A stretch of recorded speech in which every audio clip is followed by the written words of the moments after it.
Why is life valuable? Why does the day fleet like sand through your fingers? Why does no one listen? Why are sacrifices so powerful? Why do the fates give us a hand with no face cards? How are we supposed to win? What is winning when you lose so much? Authoria is now a lake of fire, rained down by the Tauronites, a defeated enemy of the past. Large hexagonal prisms fill the skies, enormous combat vessels of these Tauronites. An orange ember colors the sky as nightfall comes, but it is still bright as day. One of the few ships to survive this onslaught, your battle is not yet over. Roy lays dead on the deck of the ship, slung over a dying and unconscious Dipper. To make matters worse, the Tauronite fell on the two of them when it was slain by Chonk. This motley crew has suffered a traumatic loss already, the first step towards the unforgiving seas. A reminder, why is life valuable? The struggle and the risk gives it purpose, gives it meaning, and gives it significance. So we have, in the order of initiative, I think it was Chonk, and then it was Lucas, and then it's Dipper. Chonk, what are you doing? You see a at least 1,500-pound bull man, half minotaur, half ogre, slumped over, entirely covering both members of your party. You're Uh, unsure if either one of them are alive or dead. yeah, And so I'm going to head over there and can I see? Can I see Dipper? your passive perception is what? 15. 15. Okay. You for sure cannot see Dipper. Well, shit. Because I want to try to get Dipper out of there, so I have to try to do something. I would Okay. try to So probably roll him off, roll the Tauronite off, but we started? Are we gaining elevation like vertically, or is this thing just like flat? Basically, is the ship have a slope to it right now? you're at about a 45-degree angle right now. Okay, so I'm gonna get on the other side so I can try to push this guy. What do I have to do? Yeah, you go to the other side, and are you pressing with your legs? Are you like lifting with your arms? Like, what does it look like Chonk's doing? I'm going to have disarmed the Tarnite and try to use leverage his sword to try to Oh, push up to try to get him to roll so he falls off the ship or at least gets off my friend. all right. I will give you a strength check with advantage, using Okay. the angle and a tool to prop him up. Still probably not going to be very good, but what? Okay, it's all Yep. good. 4. Yeah, you're pushing down as hard as you can. You're using every ounce of strength, left in your body. You're exhausted, you're tired, you're trying everything. You're desperate, but it's not working. That would be considered your action. Yeah. Is that your turn? That's all I got. I'm All not right. abandoning my friend. Lucas. Lucas only has 15 feet of movement. He's going to use his action, or he's going to go ahead and move 15 feet. He's still a couple feet away. He's going to use his action to get all the way over there. I don't believe he has a bonus action to use. So you would be like 5 feet away from, like you'd be like right behind Dipper, essentially. I've used my action to dash, so I 15 feet. I use the dash to get up to it, and probably start trying to push, but I don't have any effect because Yeah. Okay. Yeah, and it's more like a slide down as you were towards the higher angle. So you slide down and you start to try to do something. But with a desperation in the air, we will move to Dipper's turn. Death saving throw, please.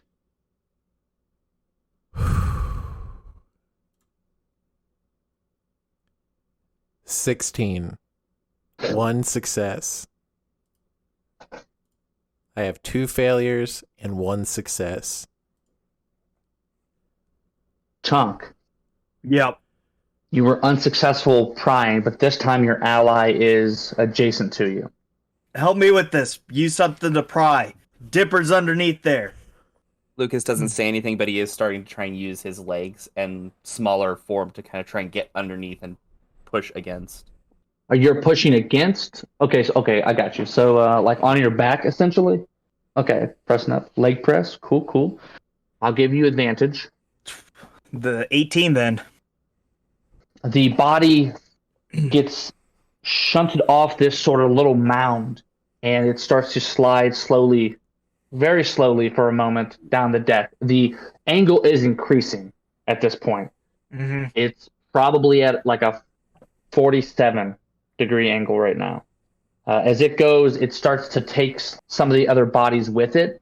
Not everything moving together, but more like, yeah, they're also starting to slowly follow in the same path, just from the force. But yeah, the body is moved. Going to. I don't know if I can do anything else this turn. I don't know, because that would have been my action, right? That's your action. Yep. Okay.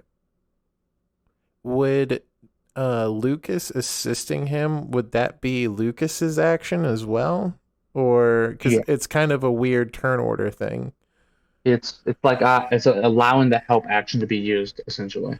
Okay. Yeah, I was basically holding my action. So we're back on Chonk. We're back on Dipper. Unless either of them have any bonus action things they can do. I don't have any healing bonus actions, otherwise I would do it. Okay. Lucas is going to grab on to Dipper, not really a grapple, just so much as like kind of grab onto the fabric and just kind of be like muttering something under his breath.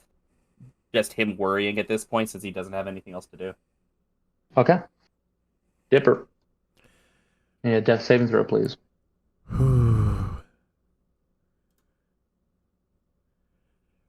A 12. That is a second success. 2 of each. As you grab Dipper, you hear like gargling noises, and you've seen many of your like friends and family die, Lucas, just because of the nature of being a kobold. This is something that's fighting to live. This is life fighting to live. Chonk, what are you doing? I'm going to try to. I know he has good berries. I've already used one of these before today to bring somebody back to life, even if it was ultimately not successful. So I'm going to find a good berry on Dipper. Is that What's your passive investigation? passive investigation's 9? But he doesn't have very many possessions. So otherwise, I'm just going to try to do a medicine check to try to stabilize him.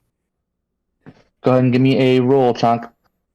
Gonna give me advantage or anything on this? No. 17. Okay. Dipper is stabilized. I have 0. We need to hurry and get him inside. 0 hit points. Realizing that he is stable, Lucas is going to question. So we're tilting upwards, right? Yes. Lucas is going to start trying to do the math to try and aim us for one of those locations to try and get inside. And, all right. Give me a intelligence check. Just flat intelligence? Yeah. What's proficiency? Oh, okay. So I'm going to use Arcana then, because, yeah. Yeah. Or investigation, because that makes sense. 16. Okay. Yeah. You're able to glide you, Dipper, into that direction. And as I'm gliding, I'm going to tell Chonk, grab Roy. You don't have to tell me twice. I'm gonna try to get Roy indoors. Yeah, and it's very easy to slide with Roy. Mm-hmm. A uncomfortable amount of blood follows. You guys slide into that back area. You're probably close to a 49, 50-degree turn at this point. Probably as soon as you get down there, there's like a tumble, boom, boom, boom, and you see like a Tauronite fall past, goes off the ship. It hits like the corner of this, kind of splinters off and cracks part of this area. Doesn't break anything specifically, but yeah. So one Tauronite has fallen off. Your Tauronite has slowly just crept towards the bottom. Didn't aim in the same way you guys did. It's on the outer edge of it. So you guys got to try to get inside this little storage bunk. Yeah. Okay. The door is locked. I'm going to try to open the door. Pick the lock. Okay. If possible, I'm going to hold a mending in case he should accidentally break the lock. Okay. All right. Give me a check. You're at 51 degrees, and there's a roar that echoes through the ship. 14. 14. Yeah. So I assume you use a claw to open it. Yeah, I'm using my claws. All right. Yeah. You stick a claw in there, and there's a quick as it opens. You guys make your way inside the room. There's just sort of like small sort of jump in the ship, almost like it's moving upwards instead of forwards, and then it slumps back down. So I think the worst of it's over then if we're leveling out. Yeah, and you see the angle, like you feel the angle of the ship, like almost not immediately change, but it's rapidly steadying. Do most of these ships have like gravity levelers for when we're in the astral sea or something? Yeah, that would be activated after jump. Look after Dipper. I'm going to see what's going on outside. Lucas is just going to start mending clothes. Chonk. The first thing you notice as you go to open the door, it hesitates for a second, and it pushes a small spherical, like silver orb in front of you. Looking around, you see the mayhem of everything in perspective, though, and not so adrenaline only on the one thing, the one Tauronite. There's a number of people laying down towards the front of the ship. There's a lot of chaos on the deck. Sorry, give me a perception check real fast. Yeah. 12. All right. Yeah, you just see the crew kind of scattering back onto the ship, onto the top. People running up the mast, just trying to assess everything that's happened. I'm going to check on the wounded if I can. Okay. You run up. You see a large orc that is laying on his side, barely breathing. Very, very slow and steady breaths. At this point, you would notice that his leg is missing from the knee down, and he looks like he's bleeding out. Going to try to do a tourniquet if there's some scrap cloth or any cloth. His shirt off his back if I need to. He is a thicker orc, so a standard like cloth tourniquet might not work on this. Is there fire? You would need a belt. There isn't fire on the deck of the ship. But there are some torches like underneath the ship. We'll probably say he probably has a belt. Yeah, he'd have a belt. I'm gonna undo his belt, turn it into a tourniquet. All right. This is a difficult process for something that is 2 sizes larger than you. So go ahead and give me a dexterity check. Sure. 16. Listen, your friend, he's a belt guy. You, belts are easy, right? Yeah. You're able to take this belt off and apply it. Go ahead and give me a medicine check. I'm not trying to ambush you with checks. No, but I understand. 14. 14's good. Yeah, you strap it on the edge of the leg. You pull very tight, and the bleeding stops. Okay, we'll slap his wound and move on. Pain lets you know you're alive. At this point, you realize that you're not the only one. It is a cacophony of people screaming, yelling, talking, barking orders, commanding all around you. going to try to look for chain of command to see what I need to do. All right. At the front of the ship where you're located, you do see Nada, who is currently like looking at you, like actively talking to you. Okay, so I need to get closer to Nada so I can hear what she says.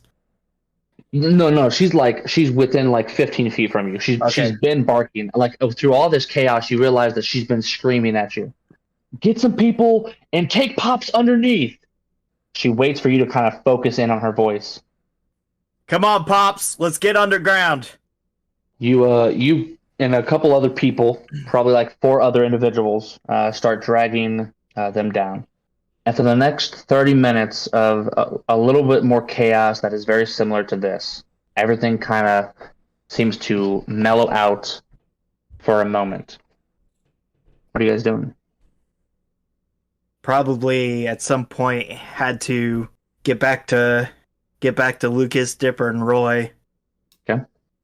We'll say it takes you a good 15 minutes to move Pops. Just finally, sit down, get to finally take the breath and try to mentally figure out what all just happened. It's all been the adrenaline's catching up, and I'm getting tired. Yeah.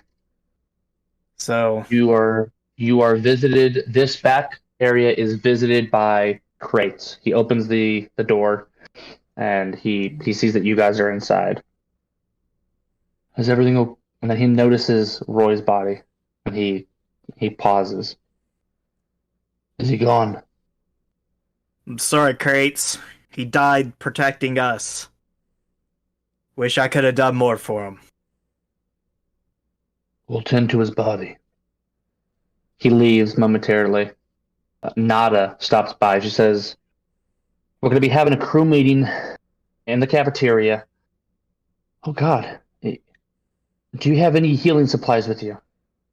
I am going to pull out my bag, my poisoner's pouch that I scooped all that medicine.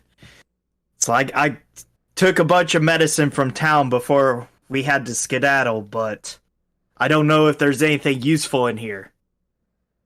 And she takes them and she kind of reads over them very quickly, almost frantically. Mm-hmm. She says, "These aren't like healing potions. These are for long-term illnesses. Take him down to the doctor and see if he can assist with." She checks Dipper's pulse and then checks Roy's. So it's true. Take him down to the doctor and see if the doctor will help, and then meet us in the cafeteria.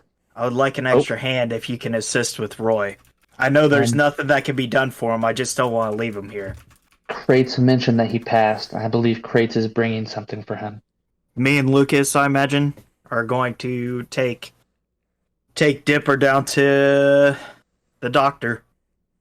Come on, Lucas. Gotta get Dipper to the doc. He'll kind of snap out of it. Lucas, as you guys leave this back area, and I guess I should say on like the storage area is below like where the captain steers the ship. Yeah. So that's kind of where this is. But as you leave the room, the silver orb that Chonk had passed, you see it and you recognize it very clearly. This is very similar to the orbs that made up Ark. Yeah. Lucas would kind of look at it for a second, kind of stop. How big is this orb? It's about chest size for Ark. If Lucas can, is it like floating or is it on the ground?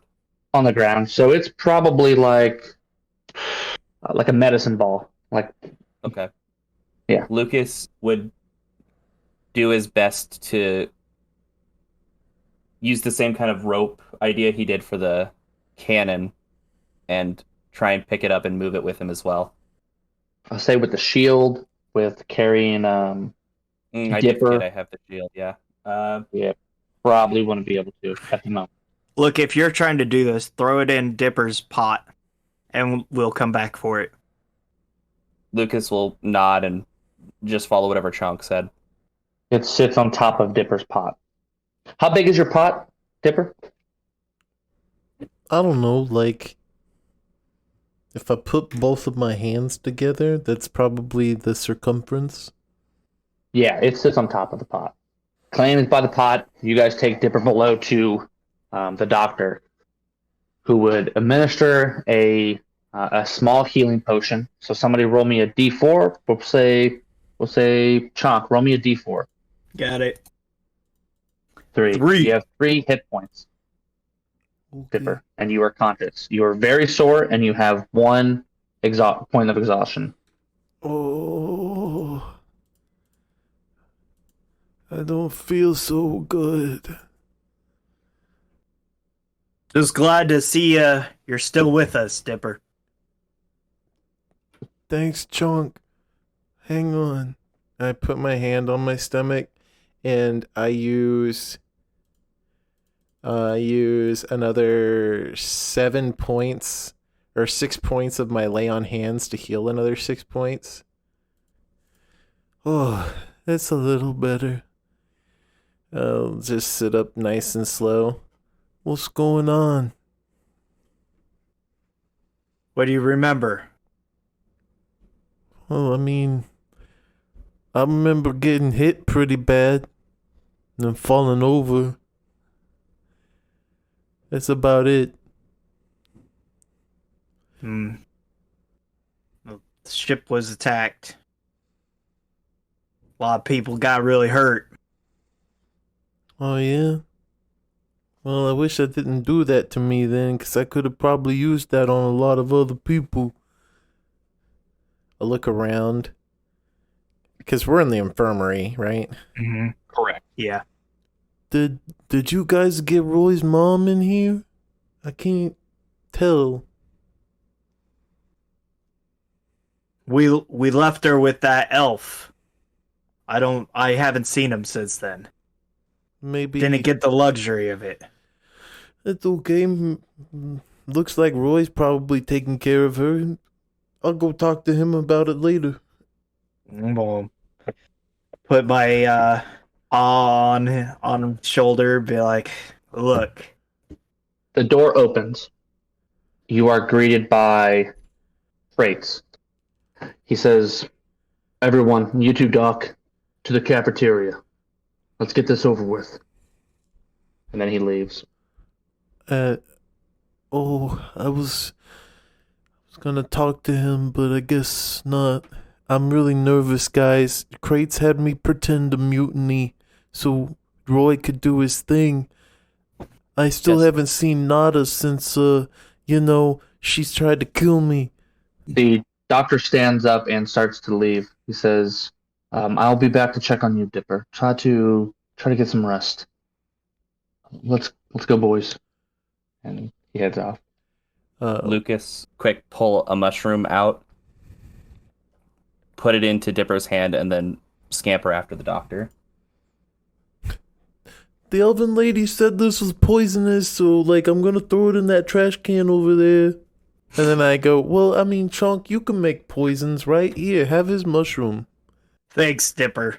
We'll talk when I get back. You get some sleep. Yeah, sure. And then, since it's been 45 minutes since they stabilized me, while they do the crew meeting, could I finish a short rest and roll some hit die? Yeah, I'm cool with that. Everybody will be able to roll hit die during this. Okay. Actually. You guys go into the cafeteria.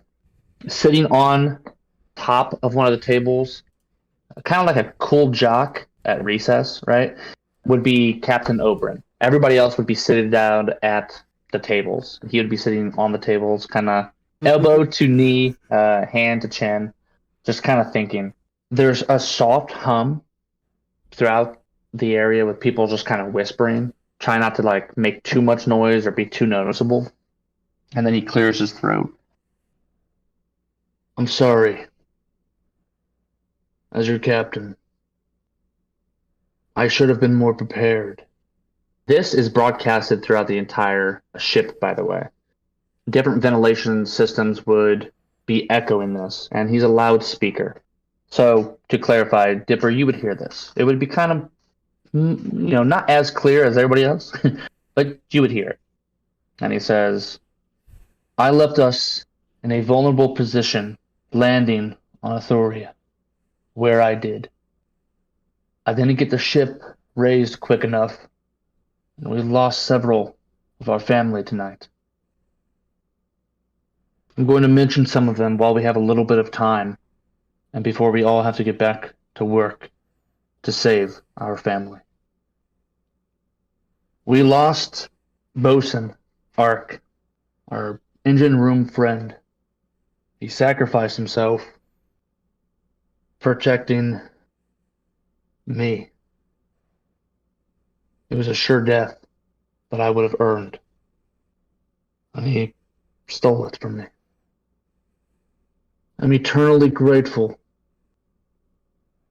And he just kind of stares off for a brief moment. Febs, the food taster. He kind of smiles. What started out as an inside joke because of some of Pop's cooking turned into an actual duty that he took pride in. The strongest constitution I have ever seen a human have. That old man had a stomach of iron and the will of mithril. He sighs once again. 2 new passengers died. And the 2 from Authoria on their first adventure. Greener than grass, Ellie and Sarah. They didn't make it. They were thrown overboard. A deep hesitant sigh this time, and he kind of his voice shakes a bit. He says, Northeast, the brother of Southwest, our friend. I remember the 2 of them used to sing in the halls. I mean, they called it singing, we called it bickering, but it was always reassuring. And Roy Gustavo. I learned that Roy was a ranger. I learned that he fought on Novit during the Novit campaign. Roy put in his time. He did his duty. His last act continued that duty. Roy made an effort to save family in the end. And at this point, he kind of reveals, to your guys' perception, he turns his shoulder and you see the elven woman and a human motherly figure off to his side. And he puts his paw, which would probably take up her shoulder, almost from shoulder to shoulder over her. And he says, we have been given an opportunity to carry on Roy's legacy. Because Roy brought her to the one place he thought she would be safe. Our ship. We will not let that go without weight. We all have lost a lot today. But none more than her. She's a guest on Nightfall. Your every courtesy should be given. I am truly sorry for your loss, man. And she just kind of looks, she's in shock. Without words. A quivering lip is it. We've suffered other injuries. Sploder is blind. He'll have to step down from the armory and provide assistance to the new armorer. That will be decided later. Pops is missing his left leg. We'll get him a new one made. I want to give all of you a solemn promise as your captain. We will not be caught lying down again. We will be prepared. We will train together so we can be strong together. And he kind of stands up and he looks around very stoically throughout this cafeteria. And he says, until nightfall. Everyone who is there at the moment replies, until nightfall. All the older, people who've been there for a while. He nods and then he makes his way out. He adjusts his red sashes and he heads out. I didn't want to interrupt that awesome shit, but when he mentioned Roy's name, I feel like Dipper would not have stayed still anymore. I would have hobbled out of my infirmary bed and I would have gone to the deck, because usually, unless they've already given them their burial at sea, they might have them out on the deck ready to give them their burial. And they are lined up. And I would be trying to find where they put Roy. I would try once to lay on hands. And when I know it doesn't work, I would put my hand on his forehead and say, you can rest now, little buddy. Give me a perception check. 15. 15. As you're on the deck of the ship, captain's mid-speech, your eye glances over the, let's see what side this would be, port side, the left side of the ship. And you see weird sort of dark lines in the distance. With a little bit of glancing, a little bit of squinting, you see these flat hexagonal shapes that look like they're getting bigger. I need a dexterity saving throw. 6. 6. So, from this black line, a small bead approaches the ship. And it gets bigger and bigger as it becomes closer to you. At this point, it's probably a volleyball size, basketball size. And it hits close to 20 feet from you. And then, before being able to react, just glancing over at this black orb that hits the deck of the ship, it expands. It expands 30 feet out and sucks everything in. It sucks up wood, and you see, for a moment in time, your skin being pulled from your body. So, for context, is it damaging the ship, or is it just picking up loose things? Is it okay? Okay. Yep. Both. You do see. You would notice split secondly, magical, glyphs or shielding on the base of the floor, but anything on top of the deck is immediately sucked in within its range. You see your bones pulled in, and then eventually your vision just goes black. As the captain finishes the speech and he starts to head off, you all feel and hear, and the ship juts really quickly. And then he looks over and he roars. He roars at the top of his lung, battle stations. And he jets up towards the top of the ship. Where are you guys going? Top of the ship. I'm going to the. You go to the top of the ship? Lucas, where are you going? Armory. I need both of you two characters, Lucas and Chonk, to roll me a d20. Let me know whoever is lower. Me.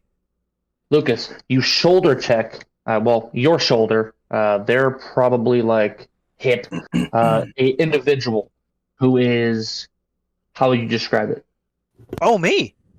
Yes, sir. I'm here. Oh, haha. Well, what part of the ship are we on? Are we? I imagine. You are like the hallway to the armory. Oh, imagine I'm just kind of looking lost at the sound of battle stations. I'm kind of trying to find my way to a secluded corner, but you shoulder check and your shoulder hits like it kind of bounces off something hard, and you look and there's like a stony, almost hip, kind of covered up by short pants. And looking up, you see the strangest sight you've ever seen in front of you. At first, you're alarmed because this man looks like he's on fire, and you kind of back up a step. But then you sort of realize that that he's not actually on fire, but he's made of fire and rocks. The being standing in front of you is about a medium-sized creature, a humanoid. You can see that swirling around in him are bits of like rock and it looks like bright yellow energy that just kind of comes off him in like almost like a mist. When it comes up to his face, which his face is just like it's a stone slab that is like you can see his facial features, his eye. He doesn't have a nose. His two eyes in his mouth kind of like just glow back and show off this yellow starfire like expression of shock. Upwards, backwards, where his hair would be is just like mists of fire and moon dust as it's starting to flake off this individual and kind of like mist out, almost like his hair is on fire. He's got a pair of like trousers on and duster in the middle of his chest. So just to kind of, it's these rocks are kind of intermixed within this like plasma that is this person's being. And then in the middle of his chest, there is just this open the hole, like a hole, and you can see the swirling vortex of power and fire, this spinning in this individual. As you bump into him, I'll step to the side. Well, I'm sorry. I am trying to find out where I should stand. I apologize. You watch a very small copper-colored kobold go from shock, step back, continued shock, into what you can only imagine would be fury, and is just gonna say, "You're coming with me to the armory. Come on!" Yes, sir. He's gonna continue to the armory with this dude behind him. Yeah. The expression on his face does not change. In fact, it remains static and like almost like a permanent shock motif. As I will follow the copper kobold. Okay. You guys get to the armory, and sitting in a chair with like wraps on the face is a hobgoblin. Nothing's being done. There's nobody else here in this room. It's just the three of you. Above board question: is the armory also where they are like getting weapons loaded, or is it just where all of the weapons are? Both. Yep. Both. Lucas is going to. Okay, so Lucas is going to take the shield off his arm, hand it to this person, and say, "Hold on to this." Well, I will hold on to it. Walk over and try and find that cannon we had before. Yeah, no, it's propped up on a table, being like with diagnostic tools around it. Lucas will grab it out, grab any other diagnostic tools that are kind of nearby that he can grab with one hand, and is just. And we have firearms on this ship, right? Yeah. What would it take to get the guns here going? The cannons? Yeah. You would just need instruction on how to like get them set up, where the fuel is, where the cannons are, that kind of thing. There are a number of crates and like cases and whatnot that are chained up, locked throughout this room. This is one of the bigger rooms of the ship. Are there other people down here? Just the one individual. Then Lucas is going to start barking commands and trying to get the fuel and cannons on the one side of the ship ready. If you command me, you as the expression on my face shifts to one of focused determination, but it's weird. If you actually look at it, it's like the stone has to move itself. So it's not just like it's not like his face changes instantly. It has to like change itself bit by bit to form a look of focused determination as I will respond. Direct me, sir, and I will assist. Lucas will take whatever knowledge he knows from training with Sploder for a little bit and where things are and just, start getting a cannon loaded. Give me a history check. Only a 9. 9. You know that you're missing elements. You're not sure what those elements are. While you think on that, Chonk, you go to the top of the ship. Yep. There is a large, imagine like a half circle sort of area that's chomped out of the surrounding areas. So like maybe a curve of like a barrel is gone. You would see that shape in the area. And then off in the distance, you see about 2 of these ships that you remember from attacking the city. Yeah, these fuckers don't give up. Assessing damage, looking for their range. So I don't know. Is there any weapons out on deck? Cannons, anything like that?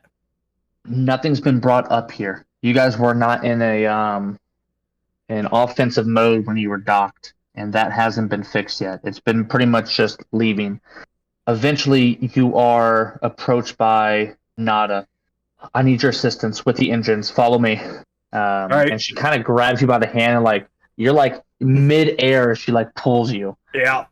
You guys Not head my down that way. expertise, but I'll do what I can. Okay, so you guys head down there.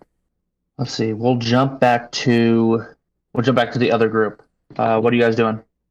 As I noticed, my new kobold compatriot is starting to falter, and I can see him hesitating. I will turn to the bandaged individual, and I'll say, "Pardon me, sir, but your help is required," and I will cast Cure Wounds on him. All right, roll me some dice. 4 hit points. He kind of shrieks out, and he quickly pulls down the bandage. And okay, in one of our other campaigns, there was the 1/5 arm. This is like the 1/3 eye. It's starting to gloop off, and you see an iris, and it starts to move, but it's not perfect. And he says, oh, "This is great. I can kind of see colors and shapes. You, purple one," and he points to Lucas. Not realizing what he's doing, Lucas is still popping tops off of crates looking. If you can dodge a wrench. All right. A wrench hits the back of your head. Purple one! And he starts announcing different weapon jargon, talking about the cannons and the fuel sources, and points to the different rectangles, he calls them, as he needs you to load them for him. As soon as he realizes that Sploder is kind of back up to some degree, Lucas is going to do just kind of follow his lead. Okay. You guys get the cannons ready, and then I need you to roll a cannon attack. I will, as my kobold companion is the one housing this, I will touch his shoulder and say, "I have no experience in this, but I believe that I can assist. I will give you guidance." As you do, you better fucking assist! And he'll make the attack. All right, roll me 5 d20s. I don't know if guidance. Damn, that's trash. That's actual trash. Right. Roll the d4 too. Oh, you're right. Hold on. Is it 1d4 or 5d4? 5d4. Oh, let's go. Oh, well, the first one is a 4. Okay, let's go. 3, 4, 3, 2. Nice. That's not bad. You guys hear, as all 9 cannons go one after the other. Dipper, you see this happen. Whoa. And then you notice somebody like walking through you as they go. Whoa. Chunk, as you're pulled down and you pass an area, you have a cold chill down your spine. Like it makes your entire body tense up incredibly. Very weird. But you continue on. You make your way down towards the engine room, and she diagnoses an issue with this engine problem. You see, she knows something's jammed in this narrow valve because the rudders that spin inside of this narrow valve are not moving. We need somebody who can fit their way into this opening, make your way down, and then unstick the stuff that's stopping it from spinning and make your way back. This Do my looks best. like a death trap. Look, we're gonna die if I don't, so I'm gonna make my way in there. Give me a dexterity check to see how well you move through there. Fucking nat 1. Oh, so instantly stuck. Hips a little big. You're a fluffy cat. You know what I mean? Like Yeah. you've had a couple extra meals here and there, a little bit more milk than maybe you should. Yeah, your ass is just hanging out of this thing. And she Yeah. said, "Oh, Look, lady, you're gonna have to give me a push. okay." And with her foot, she gives a nice kick, and you go down the chute head first, and you probably are about halfway through when it just stopped. From here, you start wiggling, start making your way down. Still kind of difficult, but you can see the different blades that are stuck and where they're stuck. But yeah, I'll take another dexterity check. Yeah. Fucking A, dude. What is it? 7. Okay, you hear from the tube. It's kind of muffled because your ass is like covering that half. It sounds like, "Suck it in, suck it in, crawl, goddammit, crawl." Crawling's not happening. No. Could I be doing But you- these as acrobatics checks instead of... Moving forward, we can do that. Okay. Yeah, Dipper, So, you, am I on the ship? yeah, Like, it's You're on the weird. ship. So I saw my bones rip out of my body, but I'm still, like, on the boat? and as you think about that, you look down and you don't have skin. It's just bones. Ugh. You look down to your tummy and it's just like rib cage and femur and just bones. I will run around and I'll try and look for like my things, like my trident and my cauldron. You see something odd on the ship that is holding your trident. It looks like a meat suit, your size. Terrifying because it's an eyeless meat suit. Oh, give me my body back, and I'll start chasing after it. This is fucking terrifying, by the way. It starts running from you instinctually afraid. You guys chase for a bit before you give me a dexterity saving throw. With disadvantage, of course. Ooh, a 1, but not a Bones natural don't 1. get tired. Oh, well then a 13 minus 1. 12. All right. So you go to slide on something slippery on the deck of the ship, but you stabilize yourself and you don't slip on your bag or your sack of skin flesh that is slowly like moving on the deck of the ship. What? I pick it up and slump it over my or I no, I find where my mouth is and I pull Yeah, it it's open and I step 1 foot at a time in it and I just like wear my skin as a suit and then I start chasing after the meat flesh. Oh my god.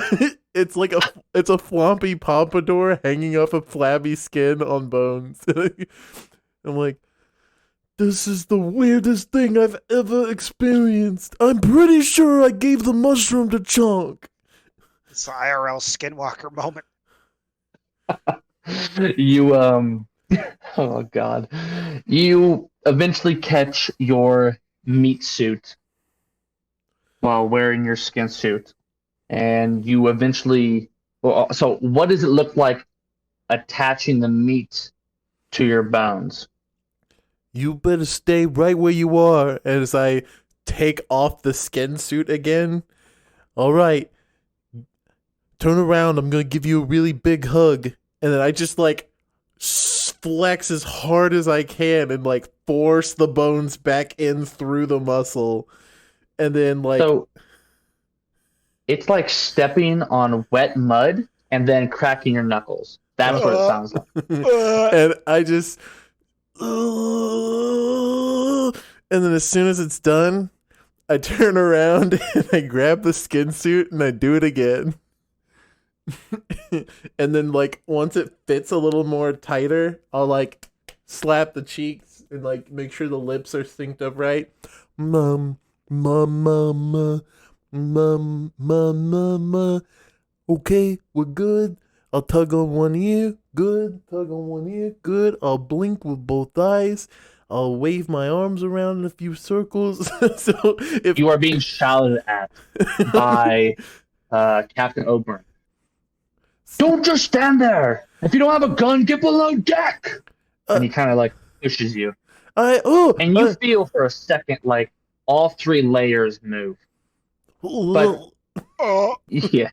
Give me a Constitution saving throw. oh my god. now I have what the even is this? As the resident horror 6, evil fan, 6. So you vomit. You vomit. All three of you hurl. Oh my god. Any sort of soup that was in your stomach is out as you make your way towards the underneath of the ship. Mm-hmm. As I'm running, does any of the things that my meat suit was carrying, like the trident and stuff, is any of that weird too, or is it just me?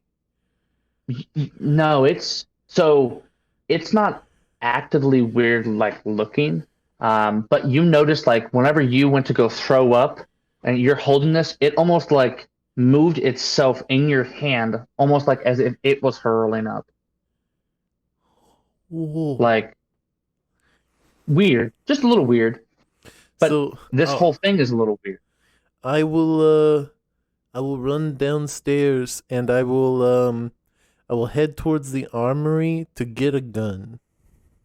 Chonk, you are inside this thing and you hear a muffled version of, actually give me a perception check. Yeah. A perception check -2 because you're Okay. ass. 12. 12. You hear, oh, there's a button, and then it's pushed. Very What? quickly, you hear as these Oh my fans start spinning. These fans don't blow through this. It sucks through this. I need a dexterity saving throw. At least you're too fat. Do to I move. get advantage from my fat ass? If you flex, yes. Oh yeah. Thank. Okay, so you just 42. full-blown. So you stop the air from going through here. Now you're good. Some time goes by. You realize very much that you're not good. You cannot breathe. There is no air here. You have vacuum sealed the ship and this part of the engine. What are you doing? I am going to I would like to let some air in so I don't suffocate. So Are you I'm gonna try to wedge a little, try to turn around if I can somehow. I guess. All right. Let my Give me a ass cat. out We'll do a into the cat vacuum. check. We'll do a Yeah. cat check. So just a dex check. See if you get flipped around. Nat 20. All right. So imagine like this fluffy ball like sucks it in at the same time as twisting. You're moved towards the razors, probably like a foot before your hands, like all four legs, just sprawl out and catch yourself, and you just hear like sliding like down a window, like that slick sort of. But you're there. You're facing the way out.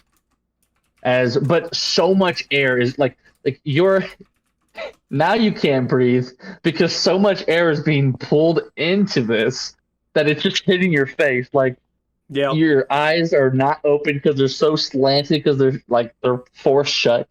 Your mouth will be wide open with all your teeth showing, with your gums sort of expanding because of all the air being pulled in here.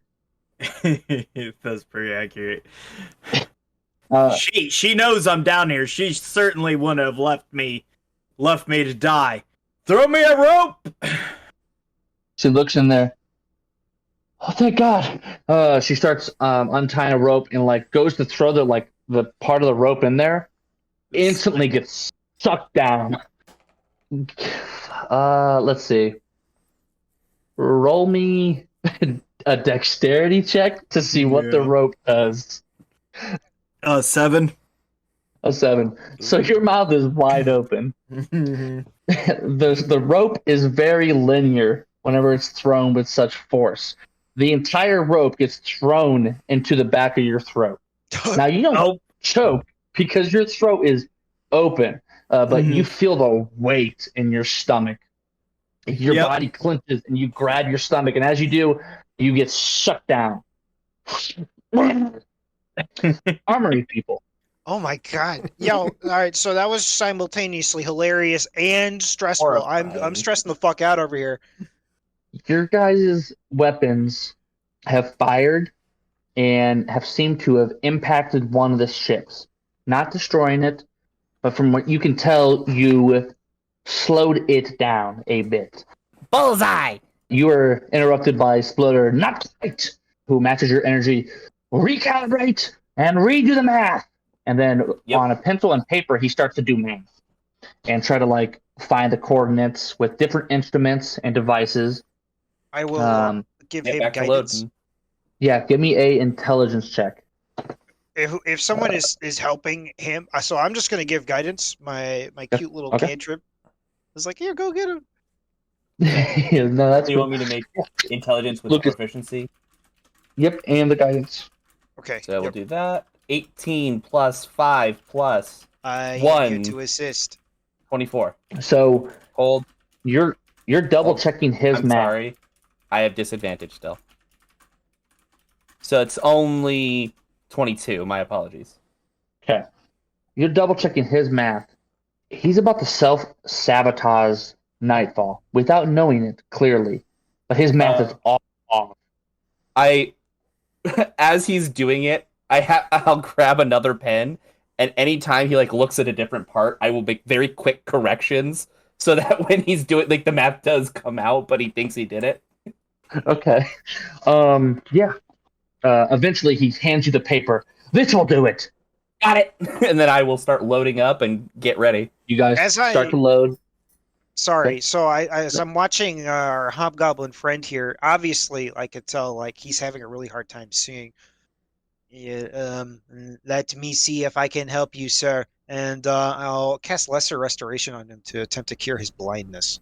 You cast Lesser Restoration, and you see the rest of that eye form back in. And it kind of like looks around and then like looks at you. Thank you. I apologize. I did not do that earlier, sir. I did not realize that you were having a hard time seeing. I must get returned to work, and I'll turn around and help the kobold. And It does appear that Sploder becomes a lot more effective at what he's doing. It takes you guys probably another 5 minutes to reload. At this time, Dipper, you walk in. Okay, I was told I can't be on the deck without a gun. So I start looking around. I notice them, but I start looking around for firearms. What's the give me a synopsis of what I see. So most of the things are hidden behind cases. The only gun that pops out would be the solar cannon. Oh, I know how that works cuz I fired it once with Lucas's help. So I just grab that thing and I go. Okay. Lucas currently has it. I thought you set it down to help You would have to set it down. Oh, I would? Okay. Yeah. Yes. I mean, it takes two people to hold it up. You know what I mean? To fire it. So I'm not distracting them. They're already really busy working on things, so they're in their own world. I'm grabbing this and I'm just going. Hold on. Do we notice him at all? I would say no. Give me I'm fine. an investigation check real fast. Not investigation, a perception check real fast. Damn it would be my bad one. Oh, well, 14. Yeah, you would see him like on his way out. Exhaustion? Thank you for the reminder. I keep forgetting. It takes a hot second. I've got it too, baby. It's just fuck, 3. Never mind. Yep. Nah, yeah, you're good. You're enthralled in reloading these 9 cannons. All right, you take the cannon back above ground, and it's kind of weird.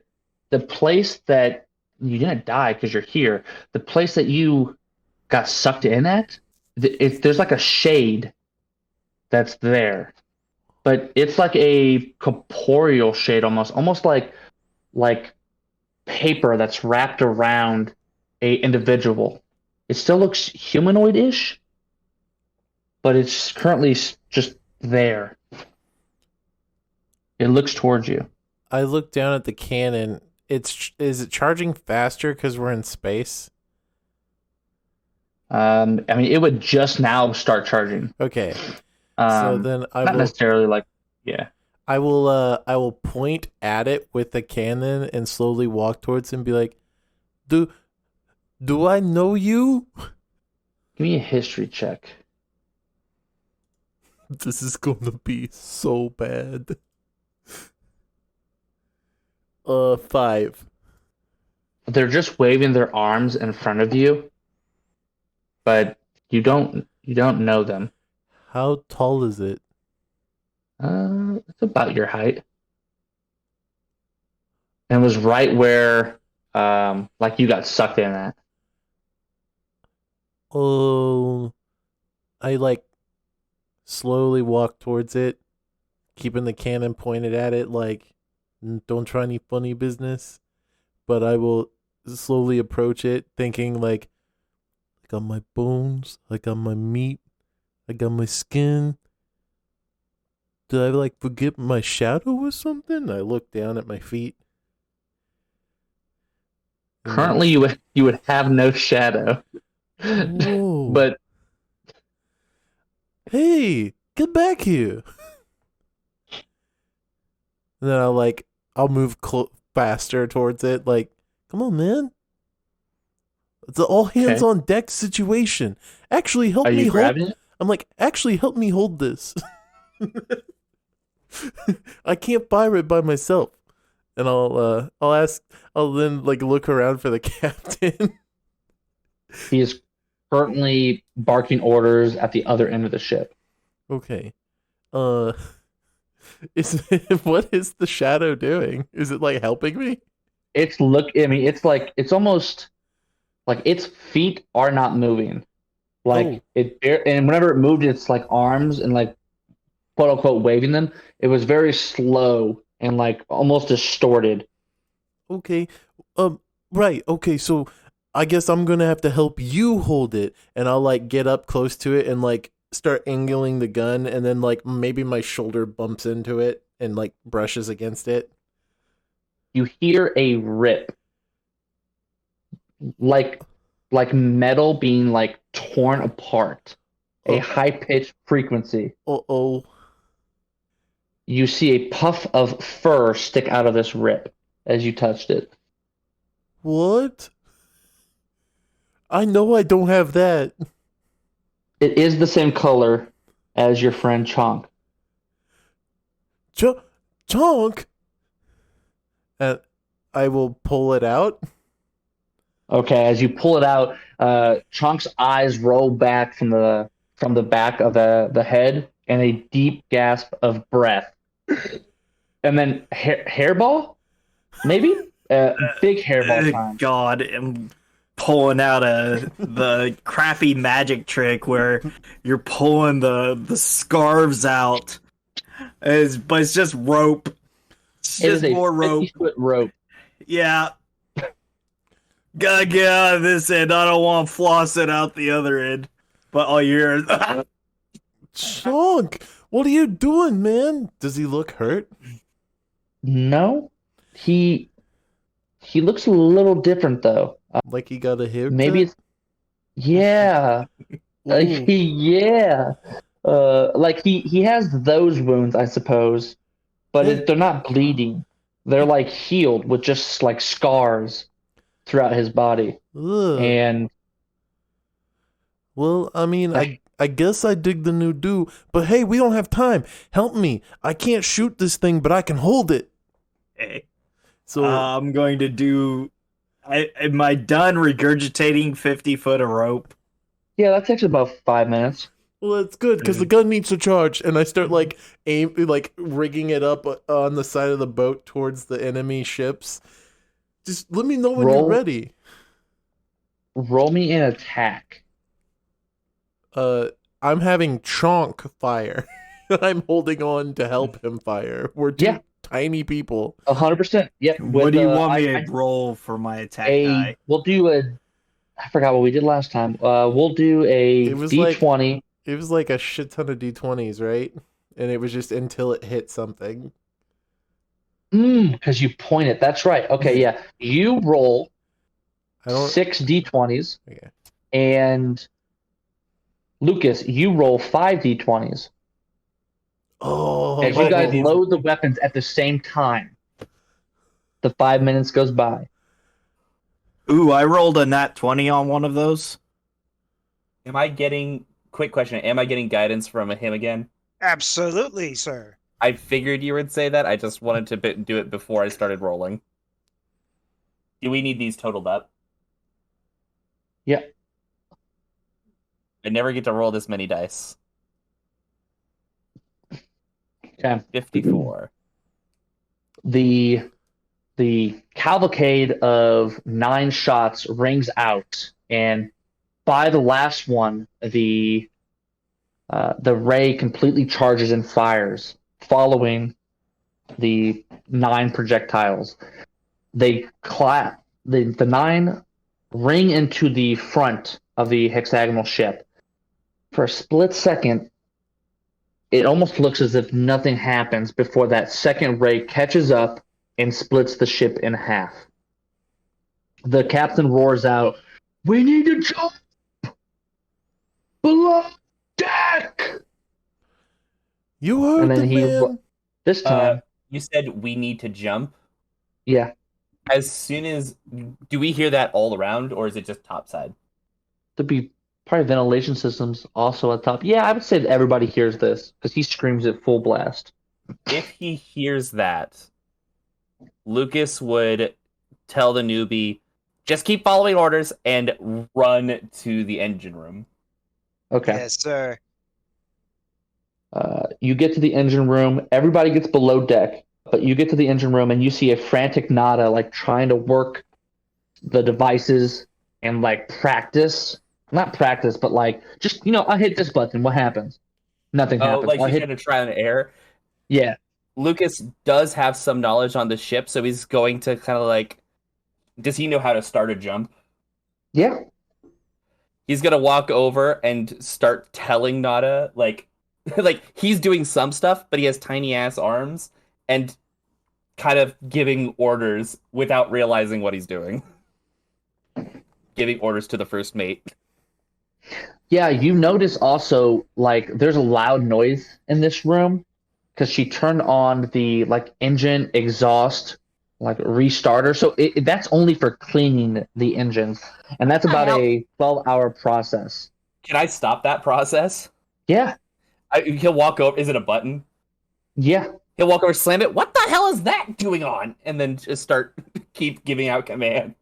I thought it was the engine. I'm sorry. And she listens and she says, I'm really sorry.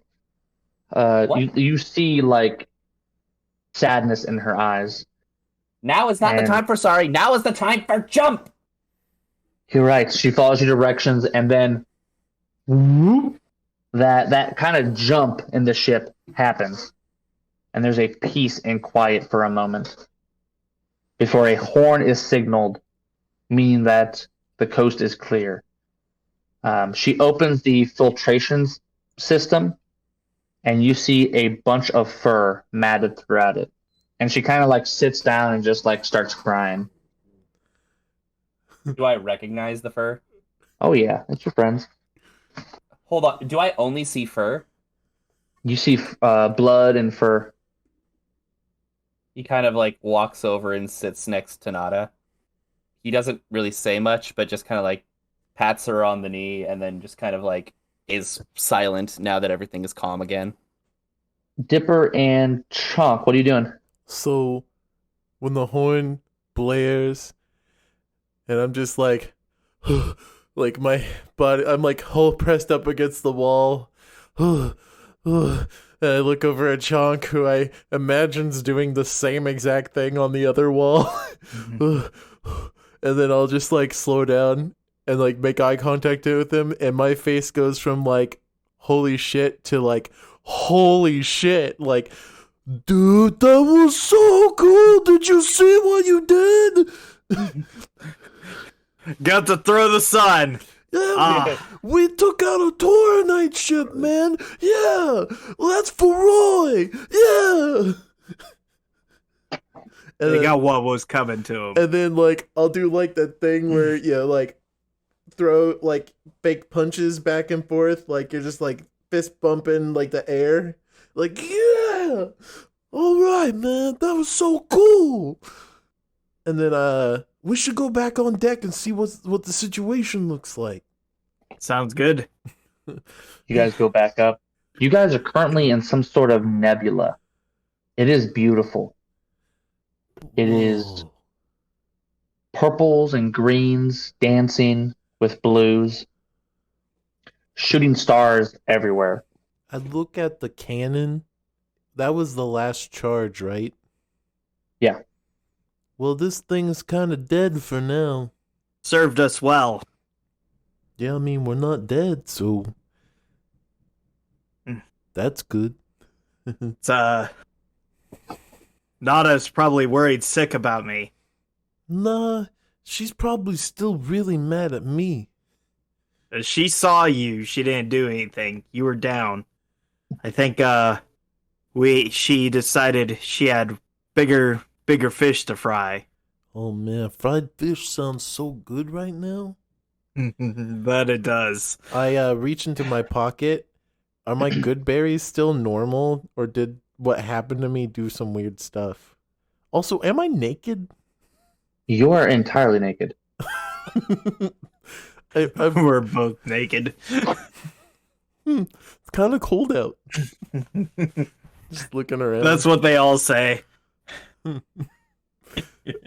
Well, I don't have any good. Oh, that makes a lot more sense. I go looking for my clothes. You see a shirt, a belt, and pants like hiding behind a mast. Okay, come on, get over here. It's over. It notices you and it like starts to run. That's fucking bizarre. Trust me, I've seen a lot weirder. Like not even 10 minutes ago, and then I start putting my own clothes on. And when I get them on, I give it like a good job pat, like on my own butt. Like, yeah, there you go. And then I put my hand in my pocket and take a look at my good berries. Your good berries are usually red. Yeah. These are green. Whoa. That's new. You want one, Chonk? Mean. Food's food, right? Yeah, I'll hand him one, and I'll bump mine against his, like cheers, and then I'll throw it back at the same time as him. Yeah. I hated side jokes. Right. You guys enjoy your good berry. Wow. The good. Sorry. After a few minutes, I'm assuming it takes them to do that. Lucas would pat her on the knee again and say, "They're gonna need you topside." That's true. And she's like stands up, almost like she threw the emotions away, and she leaves. He'll follow her topside to go check on Dipper because doesn't know where Dipper Right is. at the door, she turns down to you. She says, "I assume this can stay private." Well, we could talk about it later. Not today. The last place you know I was the infirmary. That is fair. He's just going top. I think he's going more topside just to kind of see what's going on at this point. Okay. Because as far as he is concerned now, Dipper's in infirmary. Roy is dead. You just want to go to the and deck. It's okay. Chonk is dead. Like, what is he supposed to do at this point? As far as he's concerned, all of his friends are out of commission or dead. No, yeah, that's kind of fucked up. Yeah. Yeah. You pass by the fire moon rock creature as it's still loading or attempting to load. As he does, newbie, you can stop now. We're safe. Come on. Yes, sir. I will follow. And Don't call me sir, dear God. pardon me. I will. I must find what your title is, so I may address you correctly. I apologize. Just follow me for now. It's okay. I will follow the kobold. Okay. The party reconvenes topside. So You notice a puff of fur and a short halfling off to the side staring at the nebula. they're out looking, and Lucas is immediately going to sprint at Chunk and dive hug, if that makes sense. Yeah, that makes sense. Give me an attack. Just a flat attack. Yeah. Sure, I'll use dagger for now, just because. Yeah, 9. You go to like dive at him, and like animal instinct kicks in, and he does sort of a like backflip, and you just Lucas like face plants and slides a little bit before getting back up, Well, hey, that was pretty cool, dude. and then he will run up and hug and properly hug Chunk. Hey there, Lucas. Good shooting, right? As soon as he hears that, he realizes that he was just worried because he thought Chunk was dead. And then, does Chunk still have his collar on? no. Okay. Then he will just like kind of like like grab shoulders and start shaking. If you ever scare me like that again, I swear I will tear you apart. Whoa. I mean, What? Yeah, I mean, but you've already seen what it looks like when we fired this thing, and I'll hold up. Wait, that was you guys? Yeah, man. He did it. It was so cool. He will like pull them both into a hug, but he is shorter than them, so it's like like under their arms, and he just pulls them in. We fucking did it! Yeah, it was wild, man. I was skin and bones and meat and a shadow for like 20 minutes, and I didn't know what to do. Aren't you currently skin and bone and flesh and that?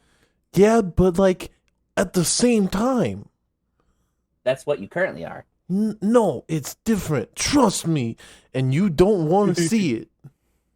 He's kind of like, Lucas is like, we're all right. You stay that way. I like it when you're crazy.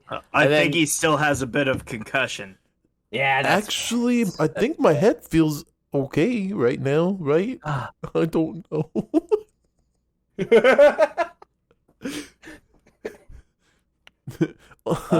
Just a lot of adrenaline. Lucas will look back to where Nada was. She's currently investigating something. Kneeled down, very confused. He's just gonna let that happen, but Yeah. I'm gonna. Is Captain Oberon still around? Yeah. I He's will. he's steering at the moment. I will approach the helm. Permission to come aboard the helm, Captain? Granted. No, step up. And I left the solar cannon with Lucas because, like, before I'll go, Yeah. I'll be like, yeah, this thing's empty now. So, but we Lucas like at least sighs. we're not dead. So at least you It can was put more in there. Maybe I don't know. it was a hell of a fire show. Mhm. And he will take it back down to the armory. And then I will go up, ask for permission to board. Sir, I know a lot was going on, and like, I just wanted to talk to you first.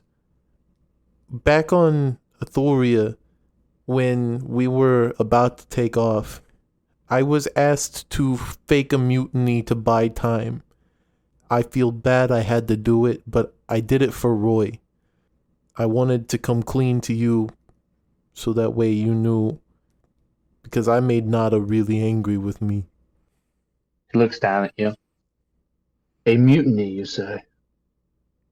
Yes, sir. I understand the severity of that situation, and I'm willing to take whatever punishment is required of me, but I had to tell you, because that's just who I am. I'm not good at being bad. Honesty is important. A fitting punishment to this crime would probably be kitchen duty for the next 2 weeks. Paid, of course, because, Well, yeah, alright, I mean, don't let it happen again. Captain, I've made up my mind too. I will sign that contract now. I like this crew. It's a good place, and I think I can stick it out for longer than just a week. Would you and your friends like to say goodbye to Roy? Oh, honestly, in the confusion, I thought that his body got pulled away. Is he still here? Yes. Let me get the guys. Then I'll head down to them and I'll just like whisper into both their ears. Captain's given us a chance to lay Roy out to sea. We should find his mom. Lucas will nod and then head topside. You guys don't find the mom immediately. Eventually you're told that she has said her piece and she is resting at the moment. You are brought before Crates, who has Roy's body like laid out on looks like a wooden stretcher. His body's sort of tied down, eyes closed, and looks like some sort of thick hide like on top of him. Does he have his Novit pen still? Yeah, he would. Okay.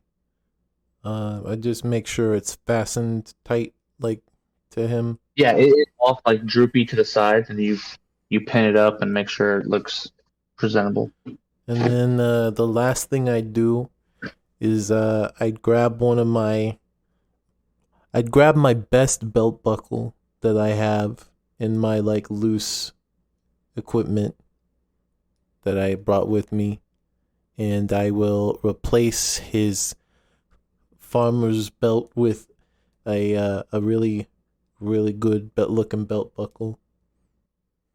Crates will lean down and he'll say, "That's bad luck, Dipper. To trade something of value to a dead man and not take something of value as an equal trade is a dishonor. And he points towards the pen. You should take that to remember your friend by. Okay. Oh, it's kind of weird timing, but I'm pretty sure Roy had all of Chonk's money. Right, Chonk? It would be in Roy's room or wherever his belongings would have been. I would not have carried my bag into the city in a mad dash to save Mom. Okay. As long as we kind of either knew it was with us or lost or whatever, I only knew him for 3 days, and I couldn't imagine the terrible situation I would have been in without him. I saw a guy who was trying his best to do good by people from the moment he stared down that crazy guy at the docks, tried to patch things up with his family, even when he went into town to talk to the rangers. He didn't want to be home yet, but he still wanted a home to come back to. You know? I hope we can do right by him from here on out. Lucas will go about any tears or nicks or fraying on what he is wearing. He will begin to mend. Chonk, Yeah. are there any words to the passing you want to give?